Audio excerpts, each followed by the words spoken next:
Welcome to North Dakota Pulse, the show about our North Dakota legislative session. We've come to the close of our third week of the session, and temperatures are flaring from last week as Senator Mark Engen had introduced a bill about fracking and appropriations. While fracking is not new to North Dakota, the appropriations were something that generated quite a lot of discussion. Specifically, it asked for $55 million of money to be given to train a wizard force, specifically to help fight Balrogs that are starting to emerge due to our fracking within the state. The discussion largely went around if it should be something that the government was overseeing or something that should be outsourced to private business. Many legislators asked why they couldn't be fought by local wizards or why the oil companies weren't able to afford their own wizards to fight Balrogs that were emerging from the ground from the excessive fracking and drilling that we were doing in our state for oil. When asked for questions, Senator Engen said that while he understands the concerns of his fellow lawmakers, he believes that to defend North Dakota from Balrogs is an important step in the right direction and something that the government should handle. He talked about how government enterprise and the Army in particular is often there to protect private interests, and what could be a better use of our money than fighting Balrogs within our state. So this was something that covered a lot of our session. I think it dominated quite a lot of the conversations across our state. Where we are in terms of where Balrogs might be or the dangers they pose were not actually addressed. I think they might be overshadowed by other threats going on across the world right now. There is also a contentious bill apparently filed in secret but reported on by North Dakota Monitor, House Bill 1621 by Representative Sauron. This is one of the bills that appears to clearly violate that one issue rule that we have within bills to address.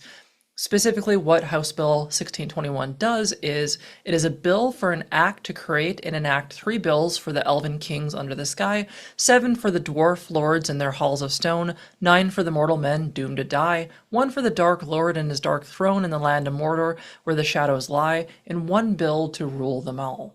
This being that titular bill, House Bill 1621.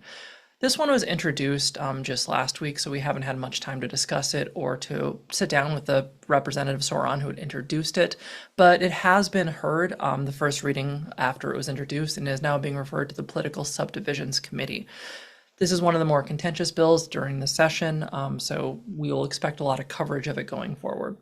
While I try to cover local news within this show, I do sometimes talk about national news if it's relevant to North Dakota. I'm sort of like the form like that, a little Bill Mercil if you know about local situations.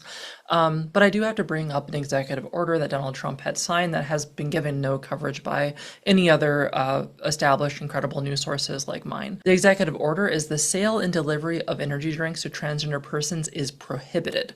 It comes into one of those whereas statements that government officials seem to love to put out there.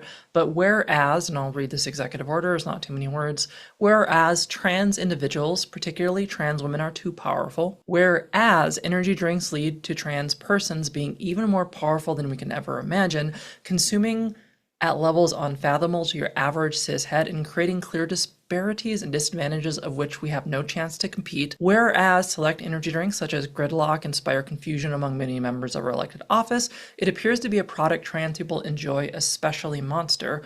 Therefore, energy drink sales to transgender person is revoked and considered a Class A felony. So right now, attempting to sell energy drinks to trans individuals appears to be a felony. Whether they can still drink them if they have them is okay. It doesn't seem to make being trans illegal itself, but it does appear to be a way to help make trans individuals less competitive.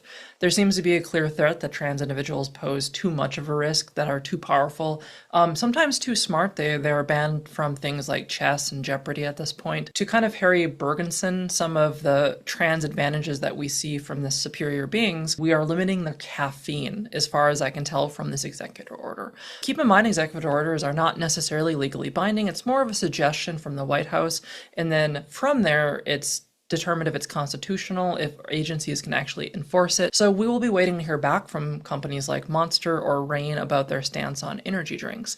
I think it's fair to say that Bud Light, if they have an energy product of some kind, likely will not continue to sell it to trans individuals based on prior events involving them. But that is all the important news I have to cover for tonight. I hope that you enjoyed it. And even though we have all of these things occurring, and it can be very scary with Balrogs re-emerging from the ground, we still have a lot to be hopeful for. You can can watch my episode yesterday to see about all the good bills that we have going on, and tomorrow we'll listen to all the bad bills that are here. Until then, I hope you have a good night, and remember, always, yay democracy!